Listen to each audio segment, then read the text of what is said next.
ඇත්තටම මගේ මේ වීඩියෝ බලන ඔයාලට ගොඩාක් ස්තුතියි. මම මේ වගේ වීඩියෝ දාන්න හිතුනේ ඔය අලුත් තොරතුරු හොයන කට්ටියට මේ වගේ වීඩියෝ දැම්මොත් ගොඩක් පටී කියලා හිතුණා. මම ආසයි මගේ මේ නිවේදන පැත්තත් දියුණු කරගන්න. ඒත් ඉතින් නිවේදන පැත්ත දියුණු කරගන්න කියලා මොකුත් කරන්න නැතුව නිකම්ම ගෙදෙට්ට වෙලා හිටියොත් මොකුත් වෙන්නේ නැති හින්දා තමයි මම මේ වීඩියෝ හදන්න පටන් ගත්තේ. ඉතින් මේ මම දාන වීඩියෝ හොඳයි නම් අනික් අයටත් බලන්න ෂෙයා කරන්න. මගේ මොකක්ම හරි අඩුපාඩුවක් තියෙනවා නම් ඒක කමෙන්ට් කරලා කියන්න.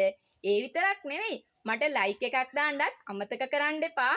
ඒ වගේම තමයි මම ඔයාලට නැවත වතාවක් ගොඩාක් ස්තුතිවන්ත වෙනවා මගේ මේ වීඩියෝ බලන එකට.